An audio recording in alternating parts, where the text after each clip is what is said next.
마음밭에 무엇을 심을까? 모든 중생에게는 마음이라는 한 떼기 밭이 있다. 이 밭은 참으로 미미하여 무엇이든 심은 대로 생겨난다. 악을 심으면 나쁜 결과 나타나고 선을 심으면 좋은 결과 얻는다. 만일 마음 농사 짓지 아니하고 마음밭을 가꾸지 않으면 그 밭에는 망상 잡초가 무성하여 육도윤회라는 고난을 피할 수 없다. 우리는 마음이라는 미묘한 밭에 영원한 행복의 씨앗을 심어야 한다. 무엇이 영혼을 기약하는 씨앗인가?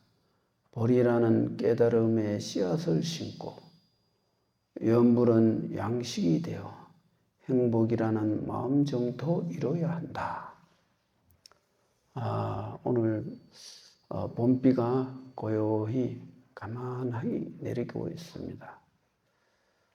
이렇게 봄비가 내리는 것은 많은 이제 작물들이 씨앗이 이제 싹을 틔우는데 도움이 되겠죠.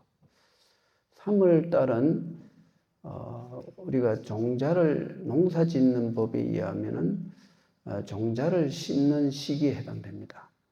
상추라든가 뭐 여러 가지 시금치 이런 열무 같은 거를 심으면은 이런 봄에 우리가 수확을 거둬서 먹을 수가 있겠죠. 우리 그 불자들에 의해서 농사는 무엇이라고 할 수 있을까요? 그것은 우리는 마음 농사를 이렇게 잘 지을 줄 알아야 돼요. 우주 만물의 이치와 우리 마음의 농사를 짓는 건 거의 같은 그런 이치로 흘러가고 있습니다. 새로운 시작이라는 것은 우리가 이제 새롭게 우주 자연의 기운이 이렇게 따뜻한 겨울을 지나고 따뜻한 봄이 오면은 이제 농사를 지을 준비를 하는 그 씨앗을 심듯이 우리도 그런 농사를 지어야 되겠죠. 사실 이 마음 농사에는 계절이 따로 없죠. 봄, 여름, 가을, 겨울이 늘 같습니다. 그러나 우리는 그 계절의 의미를 통해서 우리는 마음 농사 짓는 법을 알아야 됩니다. 어떻게 농사를 지어야 될까요? 우리가 좋은 종자를 심으면 좋은 결과를 얻는데 좋지 못한 그런 그 잡초의 아카시 같은 그런 그 가시덩굴 씨를 심으면은 그 밭은 잡초가 무성해서 사람도 거기 들어갈 수 없을 정도로 가시덩굴이 되겠죠. 요즘 외국에서 들어온 그 가시덩굴 있지 않습니까? 이름은 잘 모르는데 그런 그 밭에 아주 가시덩굴 그 식물이 있어요. 큰 나무도 그냥 1년 만에 뒤덮어갖고 나무를 고사시키는 그런 아주 맹렬한 기운을 갖고 있는 소위 농사법에 의하면은 그거는 가장 농사 짓는 사람한테 풀을 잡아 뽑을 수도 없어요. 왜냐하면 그 줄기에 가시가 역으로 있어갖고 잡아 뽑으면 손을 찌릅니다. 요즘 흔히 시골에도 거의 다 퍼져 있는데 그런 우리가 마음 농사도 또한 그렇게 잘 짓지 못하면은 온갖 안 좋은 그런 망상에 의해서 우리의 삶은 좋지 못한 결과를 맺게 되는 거죠.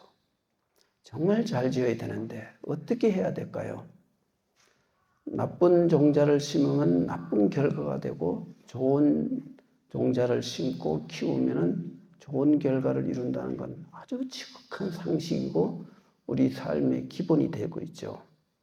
그런데 이렇게 명백한 사실을 잘못 오인해갖고 안 좋은 결과를 끊임없이 만들어내고 있어요. 지금 세상이 그렇습니다. 사람들이 전부 자기 하는 생업에 충실할 줄 모르고 너무 지나치게 현상적인 일에 전력을 기울여갖고 삶이 망가지고 나라도 어지러워지고 이 모든 게 다 제자리에 다 있지를 못해서 그래요. 신라 때 이렇게 월랑이라는 그 스님이 늘 한 달에 한 번씩 그 미륵 석불이 그 남산에 있는데 그 석불에 차공명을 올려요. 거의 신라 때부터 아마 차가 있었는가 봐요. 그래서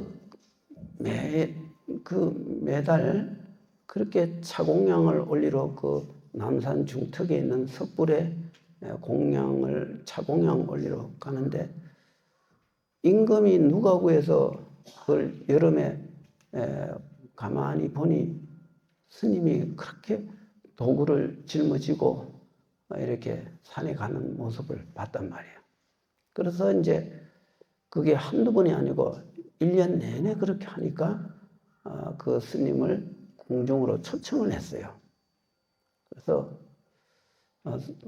그래 스님이 오셔갖고 그 차를 임금한테 대접을 하고 스님은 왜 미륵불전에 그렇게 계속 차를 올리니까 하니까 시방 3세 일체 중생이 다 행복한 삶을 살기 위하고 국가가 안락하기를 바라는 마음에서 이렇게 차를 올립니다. 그러니까 임금이 너무 감동을 해갖고 그런 뜻으로 매달 그렇게 미륵불전에 공양을 올리는 겁니까? 그렇습니다. 그러면은 임금인 내가 세상을 어떻게 다스려야 잘 편안하게 좋은 정치를 할 수 있습니까? 통치의 어떤 정치하는 법을 좀 가르쳐 주십시오. 이렇게 하니까 그 스님이 유명한 말을 남겼어요. 임금은 임금답고 국민은 국민답게 학자는 학자답게 스님은 스님답게 그렇게 살면은 나라가 편안해지고 부강한 나라가 되는 겁니다.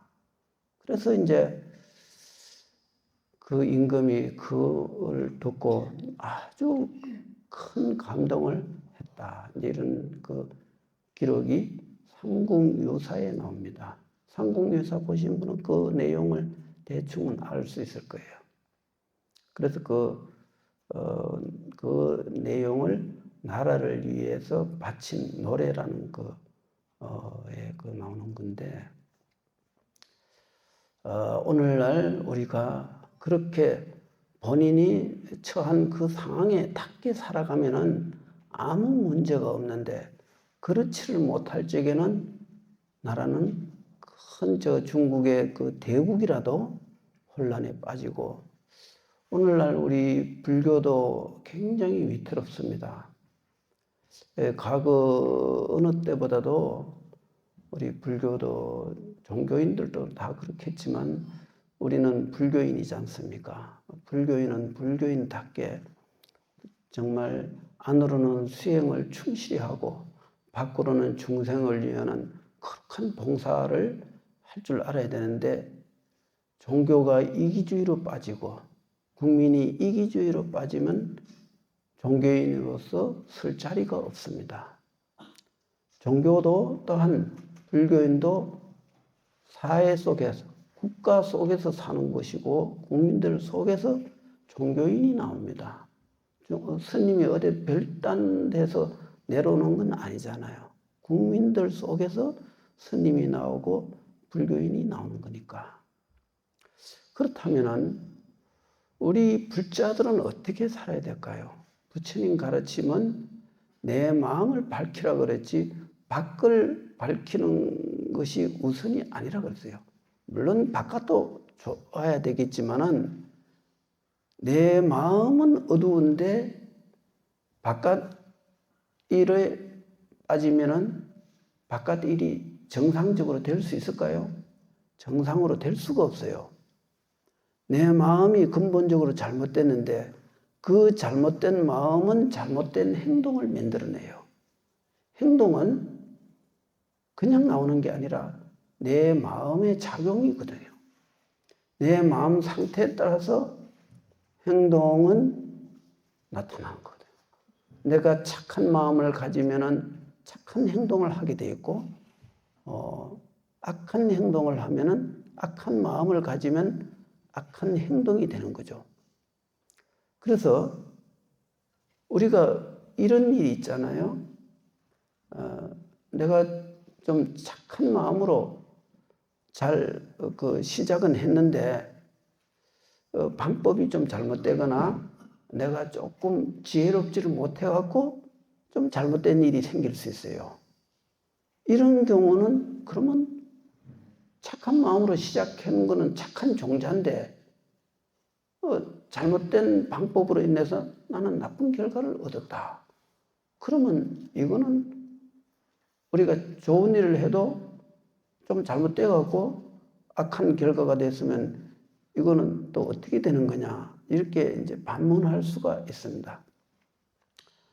그런데 착한 마음으로 시작한 것이 비록 잘못된 방법으로 인해서 결과가 잘못됐다 해도 그것은 좋은 거예요. 왜냐하면 근본이 좋거든. 근본이 좋은 거는 결과가 잘못돼도 그 결과는 필경 좋은 곳으로 해양이 돼요. 고난은 당할 수 있죠. 왜냐하면 잘못된 방법을 써서 일이 잘못됐으니까. 그러나 그것은 선의 결과를 이어지게 돼 있어요. 그때만 지나가면은 또 좋은 결과가 나와요. 그리고 세상이 도와줘요. 그 사람이 선의적인 차원에서 했는데 잘못돼 갖고 잘못된 결과가 있다 해도 사람들은 다 그거는 그 사람 본심은 착한데 그게 좀 잘못됐을 뿐이다. 그거는 사람이 알아주지 않는다 해도 하늘이 알고 자연이 알고 부처님이 다 아는 거예요. 결코 악의 구렁에 안 빠집니다. 우리는 그런 그 부처님의 그 가르침을 통해서 근본이 충실한 것을 중요시해야 된다. 그러면은 그 결과는 선의 결과든 악의 결과든 우리는 그것은 수용을 할 줄 알아야 된다는 거죠. 우리가 이 뜻을 잘 알아야 돼요. 왜냐하면은 사람들은 난 좋은 일을 했는데 좋지 못한 결과가 나왔으니 이거 부처님 가르침대로 해갖고 내가 좋은 결과를 얻지 못했으니 이거 불법이 영험 없는 거 아니냐. 이런 경우가 있어요. 근데 그런 거는 염려 안 해도 돼요. 그 악이라는 것은 근본이 잘못된 걸 말하는 것이지 근본이 선하면은 악의 결과는 그 여러 가지 조건에 의해서 예를 들어 봄에 농사를 지었는데 여름에 태풍이 와서 농사를 싹 쓸어갔어요. 그러면 사람들은 나는 열심히 농사를 짓는데 태풍이 자연이 나를 망쳤으니 이거 집도 무너지고 밭도 무너지고 그러면 이거는 누구 탓이냐 이거예요. 그거는 누구 탓이 아니에요. 자연의 이치는 자연의 흐름이라는 게 있어요. 우주 자연의 성주개공이라는 그 우주적 변화의 원칙은 그렇게 흘러가는 거예요. 지진이 일어나서 산이 무너지고 땅이 갈라지고 하는 것도 역시 그게 인간의 마음에서 일어난 것이라기보다는 자연의 현상이거든요.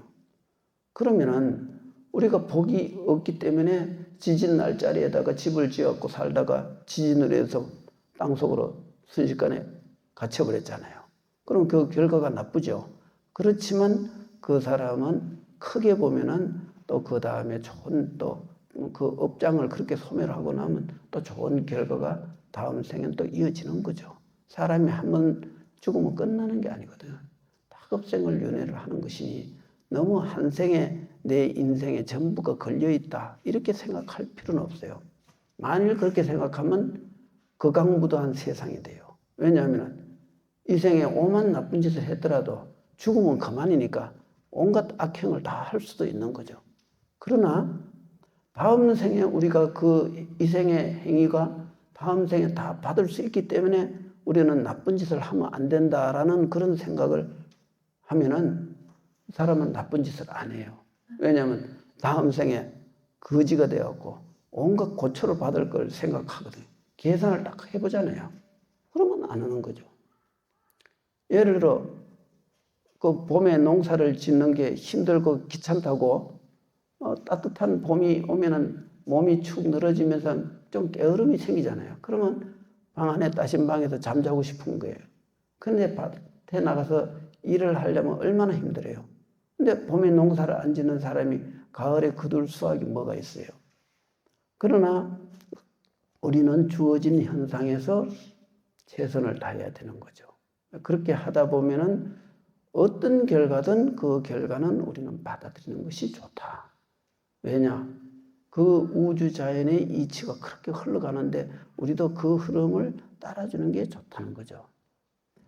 그래서 우리는 이 불자들은 마음 농사를 어떻게 지어갈 것인가? 우리는 염불을 열심히 해야 되는 거죠. 만일 마음 농사를 짓지 아니하고 마음밭을 가꾸지 않으면 그 밭에 잡초가 무성하여 육도윤회를 하게 된다 그랬죠. 육도윤회라는 것은 6갈래의 길에 오고 간다는 건데 어리석은 마음을 가지면 짐승이 되고 좀 지혜롭기도 하고 또 어리석기도 한 50대 50 정도 된다면은 그건 인간 세계로 태어나지만은 조금 어리석은 사람에 해당되고 사람이 착한 마음이 60% 이상 되면 그거는 조금 돈을 좀 많이 버는 부자가 될 것이고 한 70% 80% 되면 아주 극한 부자가 될 것이고 또 지혜로우면은 또 아주 똑똑하고 지혜로운 사람이 될 거고 염불을 열심히 한 사람은 복은 못 지어도 염불을 많이 한 사람은 지혜롭긴 한데 이제 복은 좀 부족해갖고 사는 건 조금 빡빡하게 살지만은 그 사람은 행복하죠. 왜냐하면은 없는 그 자체를 즐기니까 가난을 두려워하지 않아요. 나 돈 별로 없지만 나는 행복하거든요. 왜냐하면 마음 농사를 잘 짓고 있으니까. 그렇죠? 우리 여러분도 다 그렇겠죠. 그래서 우리는 염불을 통해서 물질 농사는 정말 피곤하고 힘들어요. 그래서 먹고 살 정도만 되면 더 이상 구하지 않는 게 좋아요. 너무 과도하게 물질에 대한 욕망을 많이 가지면은 그 피곤한 거예요. 있어도 피곤하고 없어도 피곤한 거거든요. 그러나 우리가 마음을 닦고 염불을 하고 기도를 하고 정진하면은 물질이 있으면 있는 대로 또 없으면 없는 대로 행복한 삶을 살게 된다는 거죠. 그래서 우리가 행복이라는 게 물질에 의해서만이 행복이 온다는 이 착각은 벗어나야 돼요. 행복은 결코 물질에 의해서 오는 것은 아니다. 물질이 있는 사람이 거기에 만족하지 못했을 적에 오는 그 불행은 없는 사람이 불행을 느끼는 것보다도 불행의 강도가 더 높아요. 그게 왜 그러냐 하면은 사람의 마음은 이렇게 이 만족을 모를 적에 오는 그 마음 속의 그 갈등은 굉장히 심각해요. 없는 사람은 가난해, 돈이 없어도 열심히 살려고 하는 그 용기와 힘이 있는데 있는 사람이 그 현실적인 장애가 일어나거나 가정생활이나 부부생활에 어떤 갈등이 있으면은 어떻게 돼요? 바로 자살을 해버려요. 그 수많은 재산을 다 내던지고 자살을 해버린 거예요. 그러면 있는 사람이 부자 나라가 자살을 더 많이 하거든요. 옛날에는 30년 전에는 전 세계 자살률 1위가 스위스예요. 그때 당시 스위스가 전 세계에서 제일 큰 부자 나라였거든요. 요즘 우리나라가 자살률 세계 1등 아니면 2등이에요. 우리나라가 지금 경제력이 전 세계가 놀랄 정도로 대한민국 경제는 10대 강국에다가 국가 경쟁력은 지금 세계 5위 안에 들어가요. 전 세계가 한국을 두려워하고 있어요. 엄청난 그 경제력과 국민성의 그 어떤 뛰어난 민족적인 그 국민성의 그 어떤 똑똑한 지혜 이런 그 근기가 좀 뛰어나기 때문에 중국, 러시아, 미국이 다 대한민국 사람을 함부로 못해요. 그 정도로 대한민국이 굉장히 강력한데 내가 생각했을 적에 앞으로 10년 후쯤이면 거의 미국하고 대등할 정도 아주 작은 나라지만 강대한 강력한 아주 지금 일본은 완전히 뛰어넘은 건 벌써 오래됐어요. 일본 사람들은 지금 한국을 엄청 부러워하고 있어요. 대한민국은 그 지리적으로 보면은 이 전 세계 이게 핵심에 위치하고 있거든요. 과거에는 그 천년 전에는 이탈리아 그 로마를 중심으로 전 세계가 거기서 힘을 뻗쳤죠. 그래 이 반도라는 그 지형이 굉장히 기가 강렬해요. 그렇기 때문에 그거는 이미 천년 전에 그 기운을 다 썼고 이제 다가올 미래 천년은 한국이 그 세계의 주도권을 쥐고 전 세계를 호령할 날이 멀지를 않아요. 그만큼 한국 사람들의 그 기질이 아주 그 강렬하고 힘이 있는 거죠.